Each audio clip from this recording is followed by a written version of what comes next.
Moments like this, they always stick with me.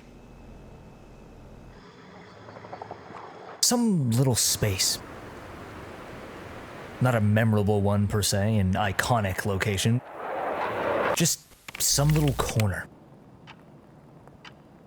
A passageway, a piece of machinery, a stairwell that perfectly encapsulates the emotion that a given game brings forth. This is what's called a pillow shot. Coined by scholar Noel Birch to describe the filmmaking of Yasujiro Ozu, it's not an establishing shot because it doesn't establish anything. They're not leading you to a narrative. They're not foreshadowing some future action. They're just there. The term pillow was taken from classical poetry, a pillow word, a sort of non sequitur, an otherwise unrelated term that pads the in-between from one phrase to another, a nothing word, a nothing composition. A meaningless area, a cup, a table, a neon sign that the director, in this case, makes us focus on, often for longer than we would usually be comfortable looking at something that seems to hold so little inherent importance. Why Ozu did this is something that's highly argued over, and we'll come back to it. But these shots, these areas, they do seem, at face value, pretty much meaningless when you look at them face on. And that's because by looking at them, we're breaking their liminality. Liminality has become a bit of a buzzword. It's a concept almost everyone is engaged with at this point. It's all over pop culture. Liminal spaces, liminal space horror, liminal space ambience, music for liminal spaces. By actual definition, liminality is the unsettling quality of transience from one state to the next, the stage between childhood before completing the rite of passage to adulthood, for example, or the feeling of quiet disorientation while you take a bus home from the airport, jet-lagged, your trip is over, sort of, but you aren't home yet.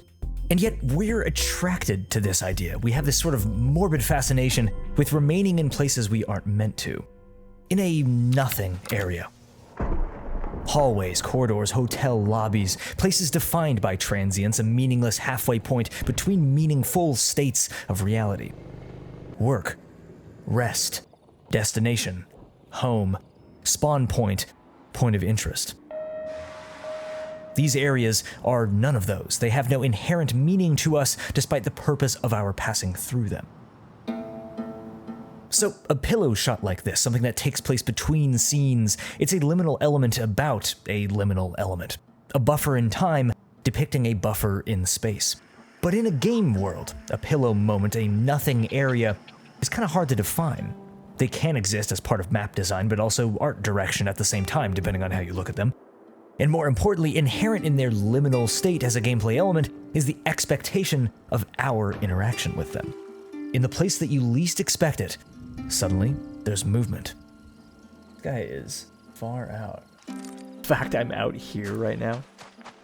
Wonder if he saw me.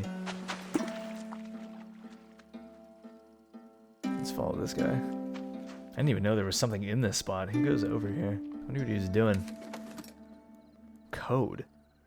Oh, I know what this is. This is for 25% off boot.dev. Boot.dev is the kind of tool I wish that I had when I was younger, and they are the sponsor of today's video. What it is a full course in back-end programming wrapped up in an online RPG. The philosophy is bored learners quit, and smart learners don't get bored. Now, take it from me, coding is always something that I found so unbelievably dry that I couldn't get past the first steps. But the way that boot.dev's courses are presented, starting from the basics up to building your own project solving real problems in real time, they make the process legitimately addictive. Especially with streaks, HP, leaderboard leveling, and achievements, etc. But don't let the gamification fool you. Boot.dev isn't just for fun. It provides a year's worth of courses and constantly updated resources designed to set you up for a job in back-end dev, a career with a median salary of over 6 figures, by the way.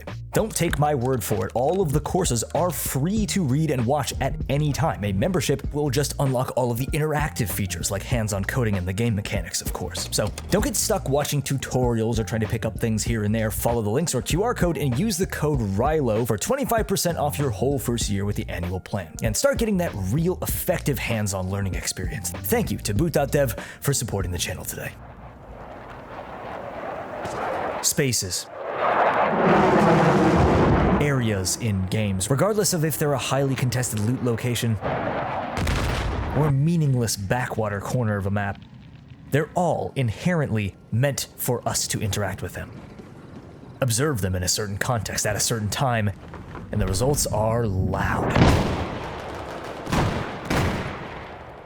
And when you remove that context, the result is tension. This subtle potential energy. A space we feel we shouldn't be seeing like this. A space that feels climactic. This is where bad stuff goes down, and at any moment. But regardless of where or when, these spaces give us very specific emotions. Maybe nostalgia. Maybe somewhere you used to see time and time again, but haven't for years. Seeing it again out of that context, it's like stepping back into a childhood classroom decades later. All of the sense of material and textures, the weight of the air are still there, but the people have gone. Maybe there's a feeling of mystery, familiarity, a place we feel like we know, but maybe it's changed or evolved. And the presentation, the tactile shape and color, that matters too. Say something photoreal, every detail painstakingly applied with complexity, even small forgotten corners, a still life of painterly detail, versus something low fidelity. The difference, you immediately feel it. It's not that one is better than the other. A place being rich and complex can tell a story, but that stark, cold simplicity, it invites us in, like an empty room, our brains filling in the potential for texture, for movement, almost like looking at ruins, a relic of some time past, ghosts of prior life still clinging to the flat, perfect surfaces. Now, like Ozu focusing on a vase or a side table, these aren't spaces we're intended to gaze at extensively like this. Any feelings we get from observing these things has more to do with us than it does to do with them, right? Well, not entirely. Because while a filmmaker like Ozu calls attention to the mundane by pointing his camera at it, making us really see rather than just look at things that our eyes pass over time and time again, those things already had purpose. They already existed. And a game world didn't. It was put there. Every part of it placed purposefully by level artists and map designers. These nothing spaces were created with intention. They don't need to be there, and yet they are. And that's why they're so incredibly important. The best example that I always think of is this area. And if you know, you're already rolling your eyes and groaning. If you've played Escape from Tarkov, you know what this area means, what emotions come with it. D2 is one of only a couple extract points on the map Reserve, a hard map to survive on in an already hard to survive game. And it's one of the most needlessly, overly, brilliantly complex liminal spaces that I've ever had the privilege of walking through. Players must first turn on a power button way up here, make their way through a labyrinth of cramped passageways, access corridors, maintenance closets, machine rooms, all leading to this little room right here. There's a couple things to loot in these adjacent areas, but barely. It's possibly the most convoluted, circuitous, pointless path the developers could have created to allow a player to simply leave the map, and by far the most campable. It's practically designed for it.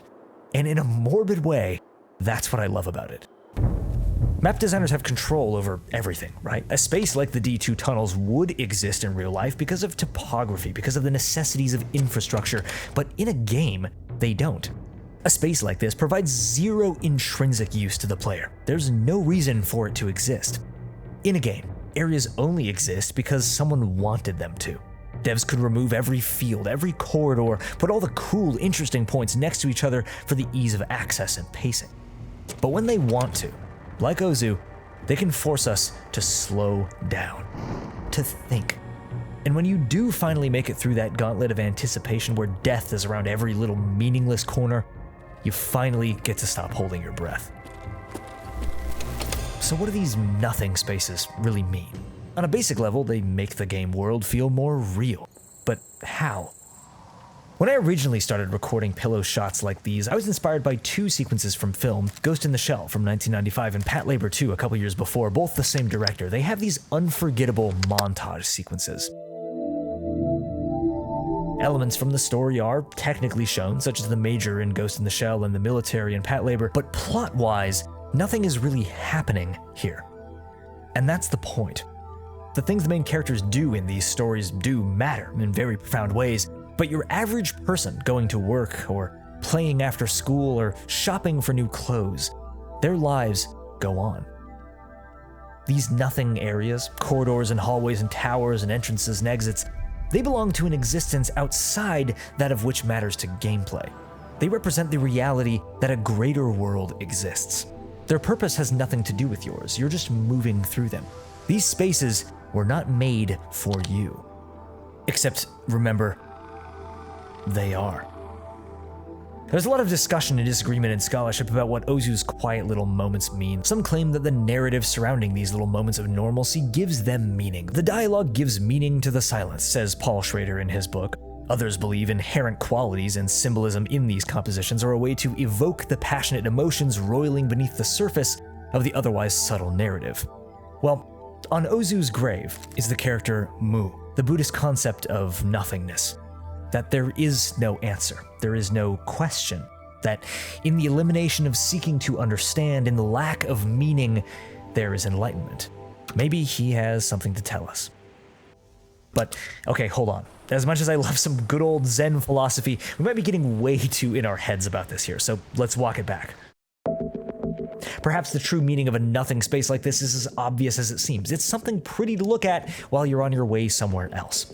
But on our way somewhere, that's actually where we spend most of our time in a game world, in transience, in the liminal state between one objective and the next. The memorable locations might be iconic, but it's in the many nothing areas where people spend most of their actual time. And well, every space in a game is a liminal entity inherently, a thing which has meaning defined only by how we choose to or not to interact with it. A hot PvP zone of a map is only as iconic as it is because of players' familiarity with what happens when they go there.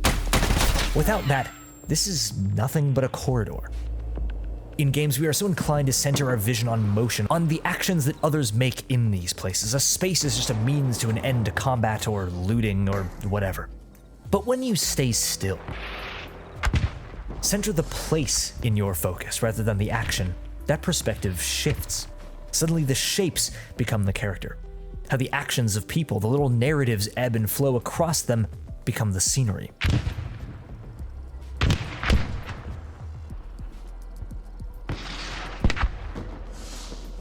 And after everything happens, all that noise, those little micro stories that happen thousands of times every day in this place and that little nothing area continues on as it always has.